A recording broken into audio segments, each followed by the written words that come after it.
Hello everyone. आज हम देखेंगे fundamental unit of life cell का सेकंड पार्ट। ठीक है, लास्ट क्लास का थोड़ा सा रिवाइज करवा लेती हूँ मैं। मैंने आपको लास्ट क्लास में ये बताया था कि जो लिविंग ऑर्गेनिज्म होता है उनके जो सेल मतलब जो आपके पास सेल के बेसिस पर उनको क्लासिफाई करते हैं, उनके दो पार्ट होते हैं। एक होते हैं नॉन सेलुलर, एक होते हैं सेलुलर। नॉन सेलुलर वो होते हैं जो आपके पास कोई भी मतलब किसी भी होस्ट के बाहर लाइफ की कैरेक्टरिस्टिक को शो नहीं करते, जैसे आपके एग्जाम्पल हो गए थे वायरसेस। और सेलुलर वो होते हैं जो जिनके अंदर क्या होता है, जिनका जो सेल होता है अपने आप में एक कंप्लीट एक तरीके से लाइफ को रिप्रेजेंट करता है। इसके हमने दो पार्ट पढ़े थे, एक पढ़े थे प्रोकैरियोट्स, एक पढ़े था यूकैरियोट्स। प्रो का मतलब होता है प्रिमिटिव, कैरियोट्स का मतलब सेल्स है। तो जो आपके पास पहले से ही एग्जिस्टिंग, जो आपके स्टार्टिंग में जब आपकी लाइफ बनने स्टार्ट हुई थी उस टाइम पे जो सेल एग्जिस्ट करते थे उन्हें हम कहते हैं प्रोकैरियोट्स। और प्रोकैरियोट्स में फिर आपकी डेवलपमेंट होती गई और तब बनते गए आपके पास यूकैरियोट्स। ठीक है, अब हम इसमें आगे कुछ बेसिक और कॉन्सेप्ट देखेंगे। जैसे आपके पास यहाँ पे मैंने दिया है, नेक्स्ट जो पूछा जाता है सेल का शेप। आपने देखा होगा जो शेल होता है उसका शेप किस मतलब वो कैसा दिखता है। कहीं पे अगर आपने बुक्स में देखा होगा तो आपको इस तरीके से दिखा होगा, कहीं पे आपको इस तरीके से दिखा होगा। ठीक है, यहाँ पे आपके पास कुछ जैसे न्यूरॉन्स होते हैं, आपके पास न्यूरॉन का स्ट्रक्चर कुछ इस तरीके से होता है। या फिर अगर अपने स्पर्म होता है, स्पर्म का स्ट्रक्चर कुछ इस तरीके से होता है आपके पास। तो आपके पास जो शेल का शेप होता है बेसिकली तो हम वो स्पेरिकल मान के चलते हैं, लेकिन वो आपका हर कोई टाइप का सेल स्पेरिकल स्ट्रक्चर का ही नहीं होता है। इनके जो सेल के स्ट्रक्चर होते हैं वो वेरिएबल भी हो सकते हैं और एक आपका एक फिक्स स्ट्रक्चर का भी हो सकता है। और फिक्स स्ट्रक्चर का मतलब ये हो गया, जरूरी नहीं वो स्पेरिकल हो, वो आपके पास किसी भी स्ट्रक्चर का हो सकता है। अब ये स्ट्रक्चर किस पर डिपेंड करता है? The shape of cell is determined by its function, कि आपके पास जो सेल है वो काम किस तरीके से कर रहा है। बात समझ में आ गई होगी कि सेल के फंक्शन के अकॉर्डिंग आपके पास जो उसका शेप है वो क्या होता है, चेंज हो सकता है। तो जैसे मैंने बताया इनका जो शेप होता है उनके फंक्शन के अकॉर्डिंग अलग अलग टाइप का होता है, लेकिन बेसिक जो हम मान के चलते हैं वो स्पेरिकल। आपके पास ये ध्यान रखना है। ठीक है, तो जैसे अमीबा होता है वो अपने सेल का जो शेप होता है वो चेंज कर लेता है, लेकिन जैसे आपके पास डब्ल्यूबीसी होते हैं, डब्ल्यूबीसी हमारी बॉडी के अंदर जो ब्लड होता है उसमें मिलता है, डब्ल्यूबीसी ल्यूकोसाइट्स। ठीक है, अब देखो ल्यूकोसाइट्स का मीनिंग होता है, जब मैं आपको ब्लड वाला चैप्टर पढ़ाऊंगी वहाँ पे इसका मीनिंग समझा दूंगी। ठीक है, अभी आपको बस ये याद ध्यान रखना है कि ब्लड का एक पार्ट होता है। तो हम ये कह सकते हैं कि जो शेल का शेप होता है स्पेरिकल के अलावा क्या क्या हो सकता है, वो होता है आपके पॉलीहेड्रल या स्पिंडल शेप के हो सकते हैं, या फिर ब्रांच के फॉर्म में भी हो सकते हैं। तो हम ये डिसाइड, हम एक पर्टिकुलर आंसर नहीं दे सकते कि सेल का शेप किस अकॉर्डिंग होता है। वो डिपेंड करता है कि आपके पास सेल का फंक्शन किस तरीके से है। ठीक है, दूसरा क्वेश्चन ये बहुत पूछा जाता है कि जो सेल का साइज होता है वो किस साइज का होता है। ठीक है, तो देखिए some are visible to naked eyes, how but some are visible with microscope. अब सेल का जो साइज होता है वो आपका वेरिएबल होता है अगेन।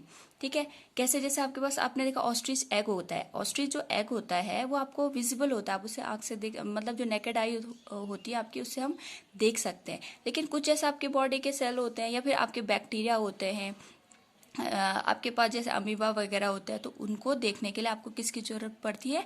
माइक्रोस्कोप की। तो जो सेल का साइज होता है वो भी डिपेंड करता है, आपके पास अलग अलग ऑर्गेनिज्म में अलग अलग टाइप के जो सेल का साइज होता है डिफरेंट डिफरेंट होता है। ठीक है, जैसे आपके पास बेसिक क्वेश्चन आएगा what is the range of the size of the cell. ये आपके पास जनरल क्वेश्चन बनेगा, एमसीक्यू क्वेश्चन बनेगा, डायरेक्ट आपसे पूछेगा सेल के साइज की रेंज बताइए। तो जैसे मैंने यहाँ पे बैक्टीरिया का एग्जाम्पल दिया है, तो 0.2 से 5 माइक्रोमीटर इसकी क्या होती है, रेंज होती है। और जो बड़े से बड़े आपके पास एग होता है, जैसे मैंने ऑस्ट्रिच एग बताया, वो कितने का होता है आपका? 18 सेंटीमीटर तक का भी होता है।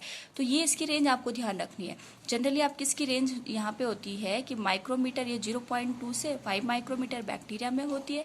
और जो सबसे मैंने बताया आपको लार्ज होता है वो होता है आपका ऑस्ट्रिच एग। ठीक है, वो 18 सेंटीमीटर तक का होता है। जैसे प्लांट होते हैं, तो प्लांट में भी जो लार्जेस्ट सेल होता है वो होता है ओव्यूल ऑफ साइकस। साइकस एक प्लांट होता है। ठीक है, उसका ओव्यूल होता है, जो मतलब उसमें जो फीमेल पार्ट होता है उसका जो ओव्यूल होता है वो आपका सबसे क्या माना जाता है? लार्जेस्ट सेल माना जाता है। ठीक है, और जैसे फिर मैंने आपको जैसे यूकैरियोट प्रोकैरियोट्स बताए थे, तो जो प्रोकैरियोट्स होते हैं उनका साइज तो आपके पास क्या होता है, बैक्टीरिया से भी कम रेंज में आता है। मतलब ये भी आपके पास, वैसे तो आपके प्रोकैरियोट्स में बैक्टीरिया ही आते हैं, तो आपके पास जनरली ये पूछा जाता है क्वेश्चन में कि what are the cell size of the prokaryotes. तो आपको ये ध्यान देना है कि जो सेल होता है, जो आपके पास प्रोकैरियोट्स होते हैं, उनका जो सेल का साइज होता है वो आपका 1 से 10 माइक्रोमीटर तक जाता है। बात समझ में आ गई। अब जब ये चैप्टर आपका एंड हो जाएगा उस टाइम पे मैं आपको कुछ समरी दूंगी कि जैसे सबसे लार्जेस्ट सेल कौन सा होता है, लॉन्गेस्ट सेल कौन सा होता है, ह्यूमन में लॉन्गेस्ट सेल कौन सा होता है। बस बेसिक आपको अभी इसमें ये ध्यान देना है कि जो सेल की शेप होती है वो कैसी होती है और सेल का साइज कैसा होता है। ठीक है, नेक्स्ट इसमें हम देखते हैं what is the structural organization of cell. ये हमने समझ लिया कि सेल आपके पास किस टाइप का होता है, ये बी हाइप शेप का होता है, लेकिन इसके अंदर आपके पास ये काम कैसे करता है। देखिए, what is the structural organization of cell. अब इसका मीनिंग समझते हैं। स्ट्रक्चरल ऑर्गेनाइजेशन का मतलब क्या होता है, जैसे कोई बिल्डिंग होती है, बिल्डिंग में क्या होता है आपके पास डिफरेंट आपके पास फ्लोर्स होते हैं, first floor, ground floor, second floor. उस ग्राउंड फ्लोर में भी क्या होता है आपके पास अलग अलग फ्लैट होते हैं कि आपके पास इस फ्लैट में 2 BHK है, 3 BHK, यानी उसका स्ट्रक्चर किस तरीके से बना है। जैसे आपके पास अगर कोई भी मॉन्यूमेंट्स ले लेंगे आप, तो हम उसका स्ट्रक्चर देखते हैं कि ये किस तरीके से आपने बिल्ड किया है। सेम ऐसे ही हम क्या देखते हैं कि सेल जो आपके पास हम पढ़ रहे हैं, इसके अंदर स्ट्रक्चर होता क्या है। मतलब हमने सेल तो उसको ओवरऑल कह दिया, इसके अंदर क्या क्या आपके पास कंपोनेंट है जिससे मिलके आपका क्या बनता है, सेल बनता है। ठीक है, तो what is the structural organization of cell. इसमें आपको बस 3 बेसिक कंपोनेंट यहाँ पे ध्यान देने हैं। इन तीनों को मिला के ही आपका क्या बनता है, सेल बनता है। ठीक है, तो इसके 3 पार्ट आते हैं। सबसे पहला आता है आपके पास प्लाज्मा मेम्ब्रेन, सेकेंड आता है न्यूक्लियस, और थर्ड पार्ट आता है आपके पास साइटोप्लाज्म। अगेन मैं रिपीट करूंगी, मोस्ट इंपॉर्टेंट पार्ट आता है कि आपके पास व्हाट इज द स्ट्रक्चरल, या आपसे क्वेश्चन ये पूछ लेगा जो सेल होता है उसके स्ट्रक्चरल ऑर्गेनाइजेशन में से फॉलोइंग में से आपके पास कौन सा पार्ट इंक्लूड नहीं होता है। तो उस टाइम पे आपको तीनों का नाम याद होना चाहिए। पहला हो गया प्लाज्मा मेम्ब्रेन, न्यूक्लियस और साइटोप्लाज्म। प्लाज्मा मेम्ब्रेन, न्यूक्लियस और साइटोप्लाज्म। अब देखिए, प्लाज्मा मेम्ब्रेन का मतलब ही होता है झिल्ली, मतलब आपका आउटर कवरिंग, किसी भी चीज के लिए हम यूज करते हैं। ठीक है, तो प्लाज्मा मेम्ब्रेन आपके पास क्या होता है, पहले मैं इनकी बेसिक डेफिनेशन बताऊंगी आपको, फिर हम इनको एक एक करके डिटेल में पढ़ेंगे। ठीक है, तो आपके पास आ गया सबसे पहले plasma membrane, outer most covering of cell which separates the contents of cell from its external environment. अभी मैंने आपको बताया था जैसे सेल होता है, ये आपके पास जनरली स्पेरिकल स्ट्रक्चर का होता है। तो स्पेरिकल स्ट्रक्चर के लिए कोई ना कोई उसके पास क्या होगी, बाउंड्री तो होगी। वो बाउंड्री जिस भी मटेरियल के, जिसकी उस बाउंड्री को ही हम यहाँ पे क्या कहते हैं, प्लाज्मा मेम्ब्रेन।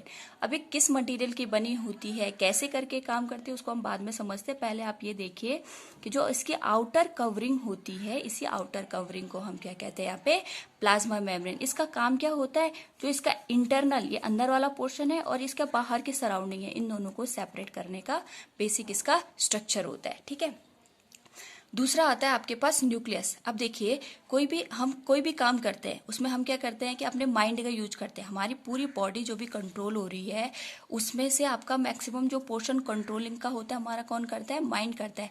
इसी तरीके से कोई भी सेल होता है उसको कंट्रोल करने के लिए वहां पे एक स्ट्रक्चर, एक कंपोनेंट आपके पास अवेलेबल होता है, उसको हम क्या कहते हैं, न्यूक्लियस। इसको हिंदी में हम कहते हैं केंद्रक, यानी जिसको सेंटर पॉइंट आपके पास आता है उसे हम क्या कहते हैं, nucleus. Central major part of the cell is known as nucleus. ये आपका सबसे इंपॉर्टेंट पार्ट आता है किसी भी सेल का।